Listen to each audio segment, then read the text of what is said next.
receber o pastor Zenilson. Uma salva de palmas para Jesus, amém? Estenda suas mãos para cá, vamos orar pela vida do servo de Deus, a qual o Senhor escolheu para nessa noite estar ministrando a poderosa palavra. Deus, Pai amado e querido, Senhor, em Teu nome nós te agradecemos por este momento tão ímpar, tão importante. Queremos, Senhor, nessa oportunidade apresentar o Teu servo, apresentar a sua vida neste altar. Meu Deus, toma Teu servo nas Tuas mãos agora. Usa Teu filho com autoridade, com muito poder, com muita unção, para que a Tua glória se manifeste em nosso meio. Que seja uma palavra rema revelada diretamente do Teu trono. Que não seja aquilo que nós queremos, mas o que necessitamos, o que precisamos ouvir. Fala conosco, fala com a Tua igreja. Que o Teu servo diminua e que o Senhor se faça na sua vida e nas nossas vidas um gigante. Usa com autoridade e poder o que nós pedimos, em nome de Jesus. Amém. Glória a Deus. Aleluia. Glorificado e exaltado é o nome do Senhor. Pai do Senhor, os irmãos. Quem está feliz com Jesus, dá uma glória a Deus. Glória a Deus. Quem está muito feliz com Jesus, dá outra glória a Deus. Glória a Deus. Louvado seja Deus. Abra a tua Bíblia no livro de João, capítulo 14. Louvado seja Deus. Para quem não me conhece, sou o pastor Zenilson, congrego na IVEC, lá do meu pastor Léo Novaes, na 26 de setembro, na avenida principal, pertinho da feira. Quando me perguntam onde você congrega, eu na IVEC. Abra a boca e fala igual, de onde que é esse ministério? A sede é lá na 26 de setembro. Oh, glória! Um grande ministério, um grande homem de Deus. Glória a Deus. Louvado seja Deus. Feliz de ver o Cardoso ali, né? É um croquis do pastor Léo. Quem quiser ver o pastor Léo um pouco mais magro é o Cardoso.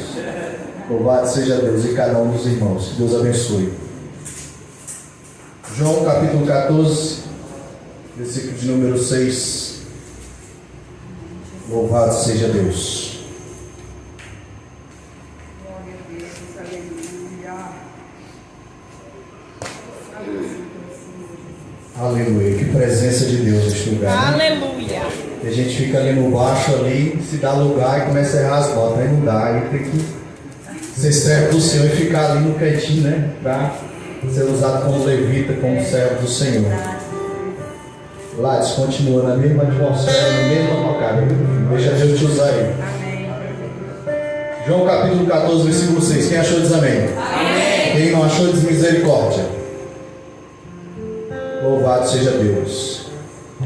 Disse-lhe Jesus: eu sou o caminho e a verdade e a vida. Ninguém vem ao Pai senão por mim. Coloca a Bíblia no banco. Dá a mão para o teu irmão do lado, olha para ele, dá um sorriso. Alegra a vida dele. Mostra os 32 aí, os 32 dentes. Louvado seja Deus. Mostrou os 32, fala assim com ele. Não, faz pique pentecostal, irmão. Depois dessa presença, tem que falar no meio para estrondar o inferno. Fala assim: ei! Jesus te ama. E eu também. Fala para ele: ei! Vou te falar algo. Você é um ET.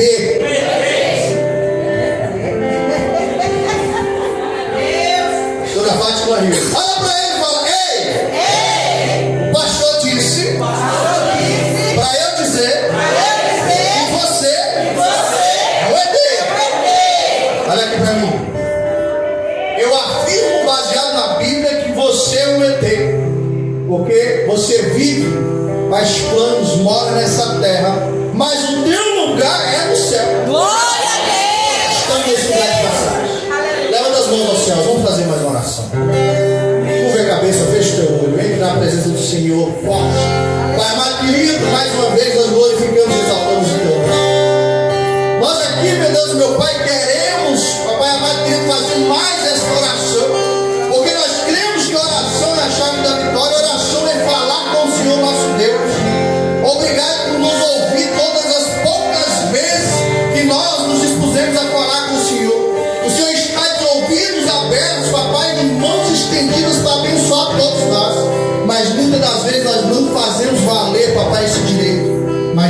momento, nós pedimos ao Senhor, abre os céus em direção a este lugar, como está escrito em Isaías capítulo 6, enche este lugar com a tua glória, Pai, e nós possamos ouvir, papai, e os serafins dizendo: Santo, Santo, Santo é o Senhor dos exércitos, e toda a terra está cheia da sua glória.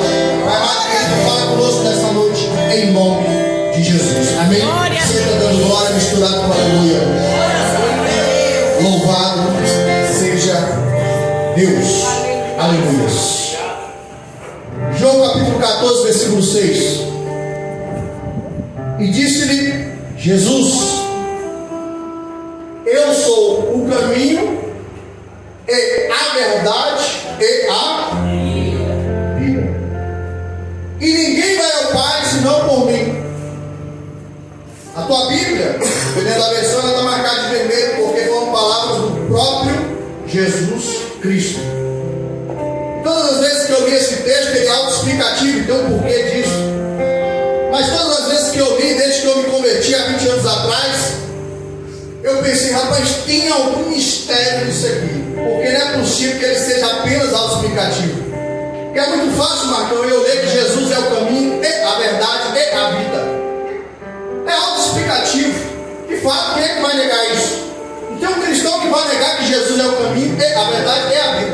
A primeira coisa que sempre me entregou, pastora Fátima, é porque lá não está escrito, como muitas das vezes a gente até replica erroneamente, dizendo: Jesus é o caminho, a verdade é a vida. Não, lá está escrito: eu sou o caminho, vírgula, e a verdade, vírgula, e de novo, é a vida.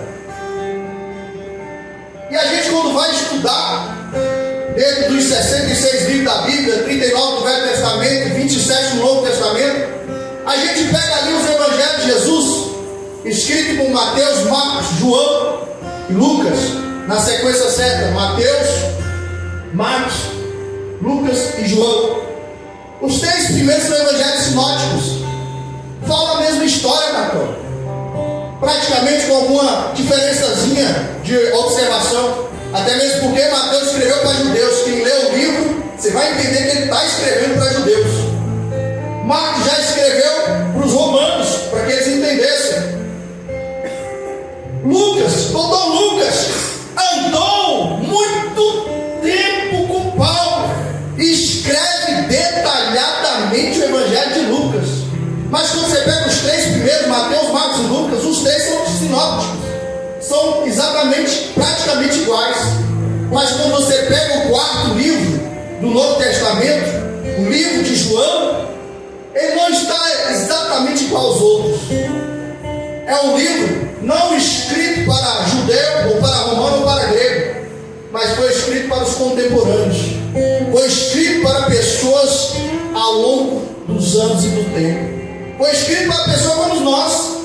E quando a gente lê Jesus é o caminho, é a verdade e a vida, ele seria autoexplicativo. É inegável.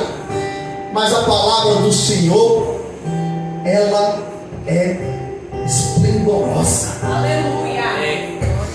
Ela tem tanta revelação que por mais que a gente estude, e a gente bate em Sócrates: só sei e nada sei. Quanto mais eu estudo, eu percebo que eu não sei nada. Mas examinando as Escrituras, João capítulo 14, versículo 6, a gente, para entender o que ele está querendo dizer, eu sou o caminho e a verdade e a vida, a gente vai se deparar com o tabernáculo, pastor. E o que tem a ver o tabernáculo do Senhor com Jesus Cristo? Quero te convidar neste momento para a gente passear na Bíblia. Eu quero te convidar neste momento, pedir os seus ouvidos emprestados, a tua psique, para você entender, para junto a gente tentar entender isso aqui. O tabernáculo foi instituído pelo próprio Deus. Para quem? Para os hebreus. Quando saíram do Egito.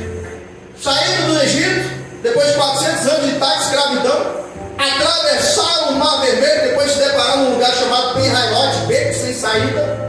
De um lado deserto, do outro montanha, na frente o Mar Vermelho, e atrás Faraó querendo a cabeça de todo mundo. E a história todo mundo conhece. Moisés clama a Deus, o povo murmurando. Se tem uma coisa que a gente sabe fazer, é murmurar. Se tem uma coisa que a gente sabe ser, é ingrato.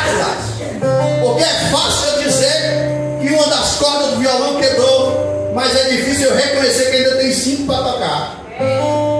É fácil eu reclamar do que eu não tenho, mas é difícil eu reconhecer do que o Senhor não deixou faltar até agora. É fácil eu reclamar do carro que quebrou, mas é difícil reconhecer que o Senhor mandou providência há 5 minutos atrás. O povo murmurou, mas quando Moisés clamou, Deus fala com Moisés e fala: o que tem na mão? Cajado, toca nas águas. Todo mundo conhece a história? O mar se abre, primeiro aquário natural da história, Marcão. Nem nos Estados Unidos tem um aquário daquele. O povo atravessa o mar vermelho em terra seca. Quando o cara vai atravessar, Deus fecha o mar e mata os perseguidores do povo de Deus. Primeira parte do Senhor nessa noite. Se tu está sendo perseguido, continua marchando e olhando para frente. Vai rompendo no impossível. Quando terminar de romper e atravessar o mar, Deus vai eliminar os teus perseguidores, meu irmão. Está olhando para o perseguidor por quê? Não é para olhar para trás, é para frente. Olha para frente. Pastor, mas tem um mar, não dá para passar. Eu nem sei andar. Eu nem tenho a fé de Pedro para pelo menos andar um pouco depois afundar. Meu irmão, quando tu botar, eu profetizo na tua vida que quando pela fé tu botar o pé ou a mão, o mar vai se abrir, o milagre vai acontecer. Posso? Mas eles atravessam o mar vermelho e ali vem o Pentecostes, prefigurado no Velho Testamento, os 50 dias, a coluna de fogo, a nuvem de dia. E de repente Deus estabelece um tabernáculo, pastor.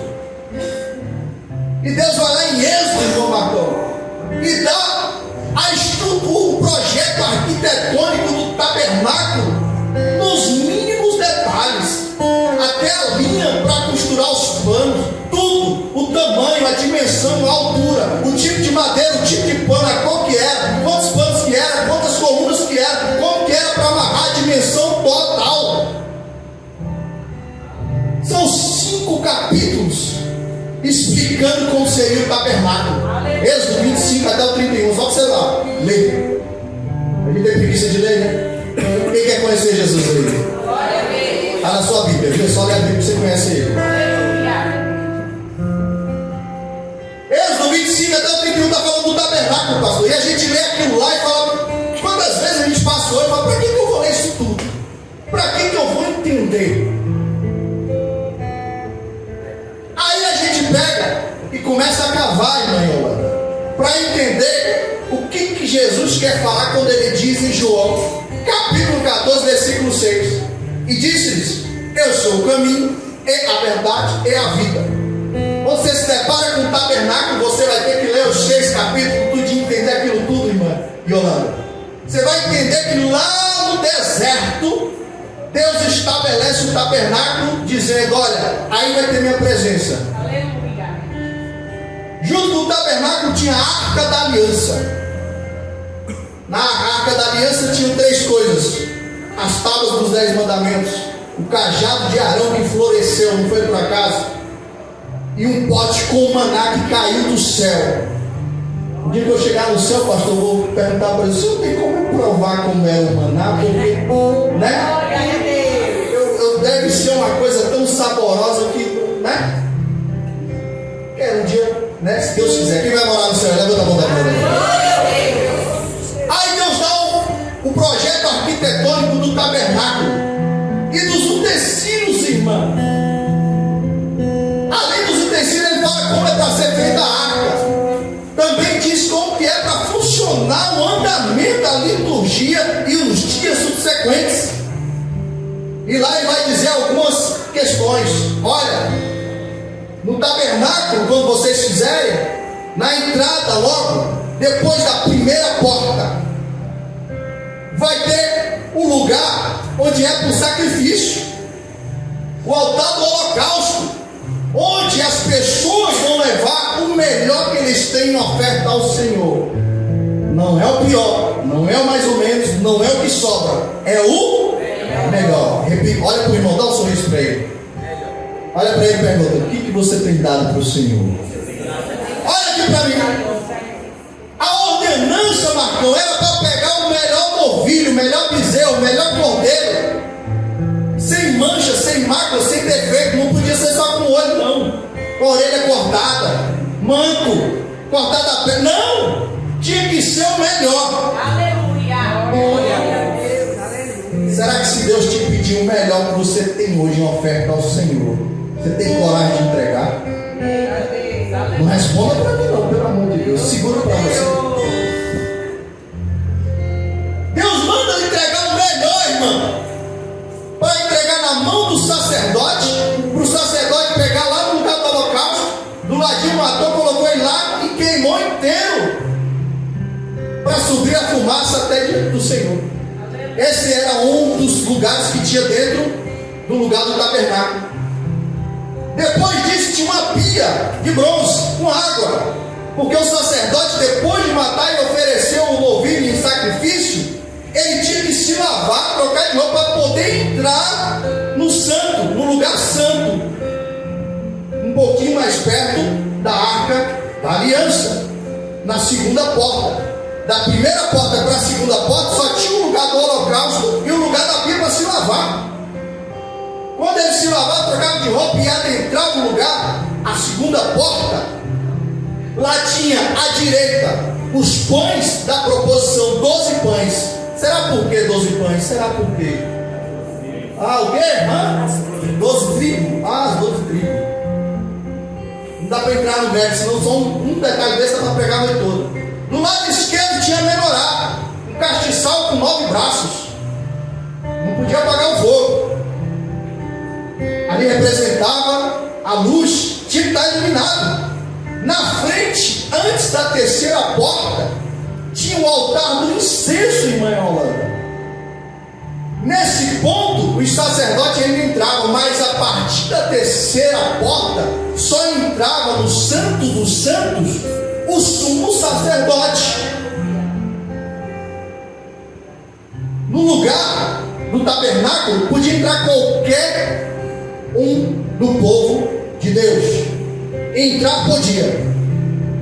Para poder trabalhar na obra do Senhor, tinha que ser da tribo de Levi. Não podia qualquer um trabalhar. Não, eu vou ajudar aqui. Não é assim. Tem que ser da tribo de Levi. Para entrar no lugar santo, tinha que ser sacerdote. Já nem os levitas do dia podia entrar, tinha que ser sacerdote. E para entrar no Santo dos Santos, tinha que ser o sumo sacerdote, tinha que ser da tribo de Levi, da família de Arão. Aleluia. Não era de qualquer jeito, Marcão. Quando ele entrava no Santo dos Santos, a terceira porta, lá estava a arca da aliança, com as tábuas dos 10 mandamentos, o cajado de Arão que floresceu e um pote com maná que caía do céu. Uma vez por ano ele entrava lá, com a corda amarrada na cintura, porque se ele tivesse um mínimo de pecado, quando ele entrasse, morria. Tinha que ter um incenso ali para poder proteger ele, segundo as escrituras, para não ter um contato direto, para ele não conseguir olhar. Ele olhava, mas tinha uma nuvem de fumaça ali do incenso, para poder olhar, para ele apresentar o pecado do povo diante de Deus e Deus perdoar. Foi Deus que estabeleceu isso. Êxodo capítulo 25 até o 31. Foi Deus que estabeleceu tudo isso. Eu trouxe até uma foto. Tem aí, bebê? Uma antes. Qual a próxima? Não sei. Essa. Quem já viu o tabernáculo aí? Quem já teve curiosidade de estudar? Pastor vai dar aula no meio do curso de domingo? Se for preciso, meu irmão, para você aceitar Jesus ou ter uma aliança com Deus, não tem problema. Olha o tabernáculo aqui. As cortinas em volta, as colunas com a madeira certa, a primeira porta aqui. O altar do holocausto, onde se sacrificava e oferecia o holocausto ao Senhor. A segunda parte aqui, a pia de bronze, onde os sacerdotes se lavavam. Para quê? Para poder adentrar dentro do lugar santo, que é esse maior. Dentro do lugar santo, quando ele atravessava a segunda porta, olha só, primeira porta, segunda porta. Quando ele atravessava a segunda porta, lá dentro tinha Do lado direito, a mesa dos pães da proposição, representando as 12 tribos. Do lado esquerdo, o castiçal ou a menorá, com 7 braços. Na frente, o altar do incenso. Essa a segunda porta. Na terceira porta, passando esse véu, tinha a Arca da Aliança. Aqui fora estava o povo de Israel, 3,5 milhões de pessoas que saíram do Egito. Qualquer um podia estar aqui. Adentrar nesse espaço, qualquer um do povo poderia. Trabalhar ajudando os sacerdotes, só da tribo de Levi. Já escolhi um bocado de gente, agora. Eu vou ajudar a matar o cordeiro. Não, não pode. Se é da tribo de Levi, não é assim, bagunçado. Eu vou ajudar o senhor a se lavar e trocar. Não, não pode. Tem que ser da tribo de Levi. Tem que ser o levita. Os levitas estão aqui ajudando a matar o cordeiro, oferecer em holocausto e ajudando o sacerdote a se lavar e trocar de roupa. Os sacerdotes vão entrar com o senhor dentro do santo, no lugar santo. Não pode, filho. Tem que ser sacerdote. Você é só da tribo de Levita, não é sacerdote. Não pode. O sacerdote entrava aqui e só eles poderiam comer do pão, dos pães da proposição. O sacerdote inventava: vou entrar no lugar do santo onde estava presente. Não pode. Além de ser sacerdote da tribo de Levi, tinha que ser da família de Arão para poder entrar neste lugar. E tinha todo um ritual que até as roupas, lá em Êxodo capítulo 25 até o 31, Deus vai estabelecer como são as roupas. Não é por acaso. Aqui dentro só o sumo sacerdote. Pastor, o que o senhor quis dizer com tudo isso? O que tem a ver com João capítulo 14, versículo 6? Irmão, repita comigo. Primeira porta. Primeira porta. Segunda porta. E a terceira porta. O nome dessa primeira porta, sabe qual é? Deresh. A segunda porta é Metz.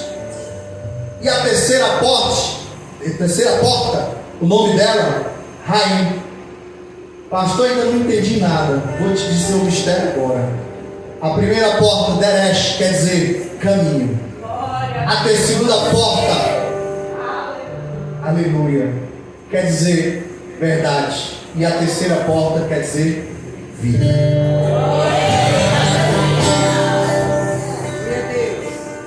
Quando Jesus está em João capítulo 14 dando as instruções finais, sabendo que estava pertinho de ser preso, traído por Judas e entregue para ser crucificado e morto,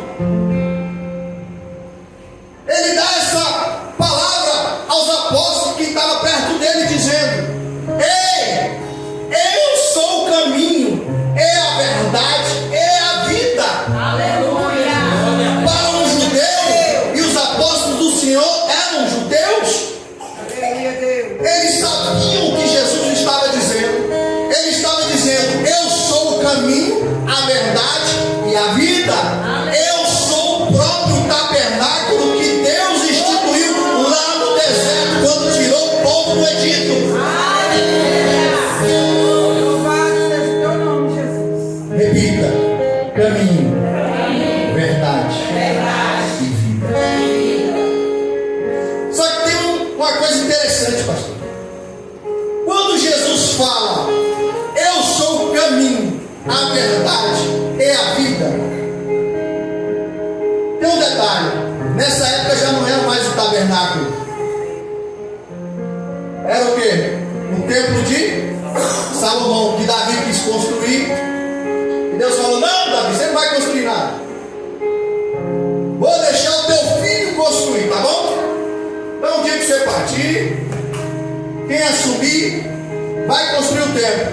E nós sabemos a história. Inclusive temos uma réplica no Brasil, admirada no mundo inteiro hoje. O templo de Salomão, quem construiu foi o bispo de Macedo, lá com o Universal, está lá em São Paulo. Uma réplica, não é o tamanho original. Mas Davi queria construir, não pôde. Salomão vai construir o templo. A Bíblia vai dizer lá em 1 Reis, capítulo 7 em diante, a respeito da construção do templo.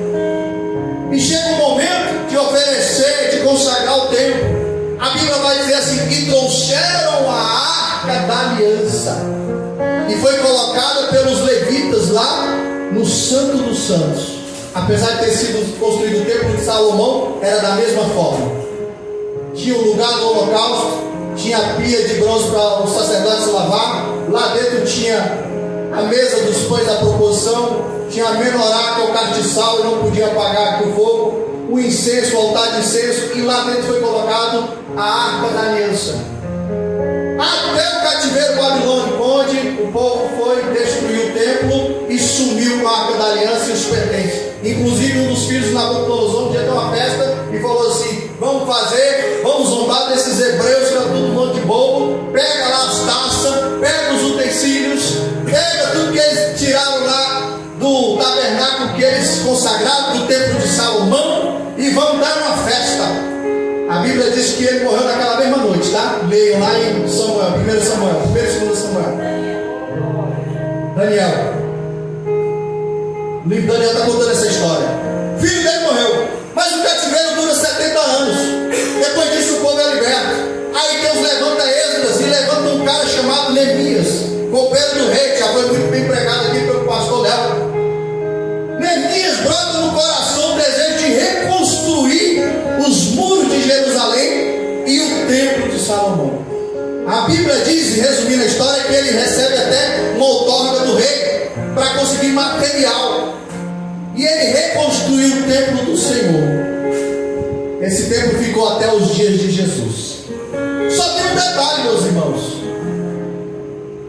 e há uma pergunta muito interessante: quem entrava no lugar santo dos santos que não fosse o sumo sacerdote ou estivesse em pecado, o que acontecia?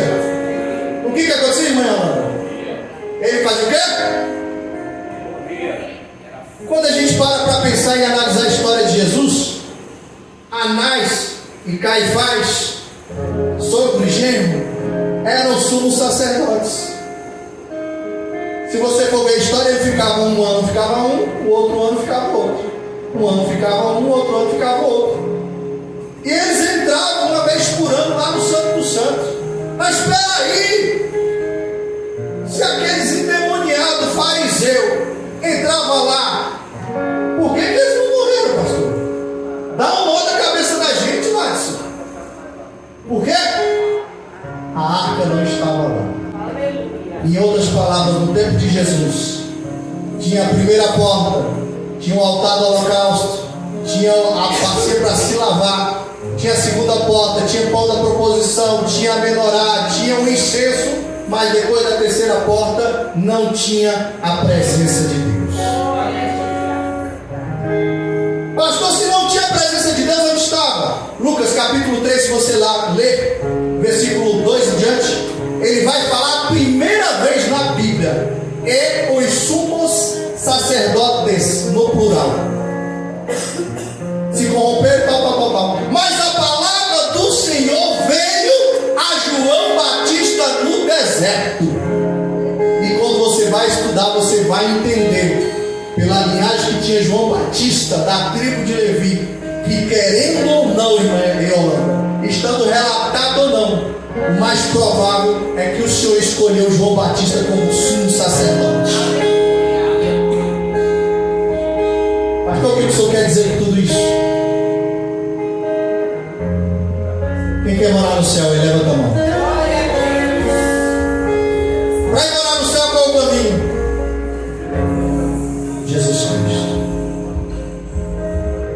Quando Jesus morre no Gólgota, lugar chamado a Caveira, a Bíblia diz, está no Evangelho, Mateus, Marcos, Lucas e próprio João, que quando ele morreu, os céus se ennegreceram, se escureceram, e o véu do templo se rasgou de alto a baixo. Sabe por que o véu se rasgou de alto a baixo? Se fosse de baixo para cima, poderia, pastor, alguém ter pego de um lado, outro do outro e ter rasgado. Mas o véu para rasgar de cima e de baixo, quem rasgou foi o próprio Deus. Aleluia. O véu foi rasgado e nós temos acesso direto o próprio Deus. Hoje, nós não precisamos mais do holocausto. Sabe por quê? Porque na Bíblia está escrito que o Senhor Jesus foi oferecido em sacrifício como um cordeiro perfeito. Não existe mais sacrifício. Hoje em dia nós não precisamos mais da pia para lavar, para poder entrar na presença de Deus. Sabe por quê? Porque o sangue de Jesus é que nos purifica do pecado. E para completar ainda diz que Ele é a água da vida. Hoje em dia nós não precisamos do pão da proposição. Sabe por quê? Porque a Bíblia diz, irmã Yolanda, que Ele é o pão da vida. Hoje em dia nós não precisamos da menorá iluminando. Sabe por quê? Porque Ele é a luz do mundo. Hoje em dia nós não precisamos do altar de incenso para nos proteger da presença do Senhor. Sabe por quê? Porque nós temos o Espírito Santo do Senhor. Hoje em dia nós não precisamos da arca da aliança. Sabe por quê? Porque a presença do Senhor, a Bíblia diz, quando tiver 2 ou 3 reunidos em seu nome, Ele está presente. Nós não precisamos do tabernáculo para adorar ao Senhor. Nós não precisamos do templo de Salomão. Nós não precisamos subir a Israel uma vez por ano para oferecer sacrifício ao Senhor pelos nossos pecados. Não. Nós podemos fazer isso hoje aqui na igreja. Nós podemos fazer isso hoje aqui na 26 de setembro. Pastor, então o que eu preciso fazer para chegar no Santo dos Santos e ter contato com Deus? Romanos capítulo 10, versículo 9 vai dizer que todo aquele que crê no seu coração e confessar isso diante dos homens, então será salvo. Fique sobre os seus pés.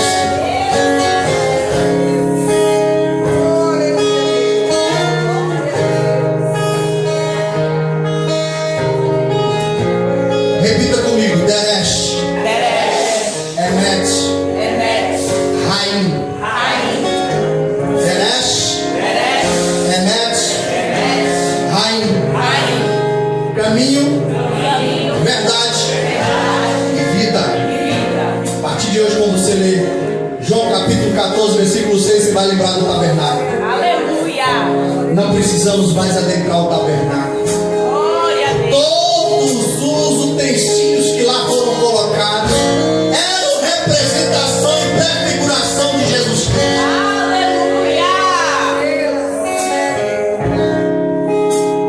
Curva tua cabeça, fecha teu corpo. Queria louvar o hino Gladys. O louvor, ele expulsa demônios, cura enfermos e opera milagres. Pastor, me prova. Saul, quando estava atribulado de espírito, chamava Davi e tocava a harpa, pastor. A Bíblia diz que o cara dormia porque os espíritos imundos saíam.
Jesus é as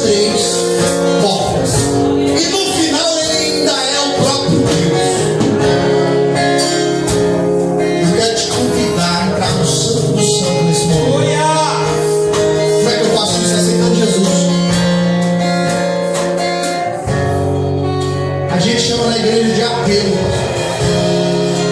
É um apelo que nós fazemos para as pessoas estarem na presença de Deus. Não estou te chamando para matar, para roubar, para prostituir, para fazer o errado. Não! Estou te chamando para ter uma experiência com Deus, para estar no santo dos santos, meu irmão.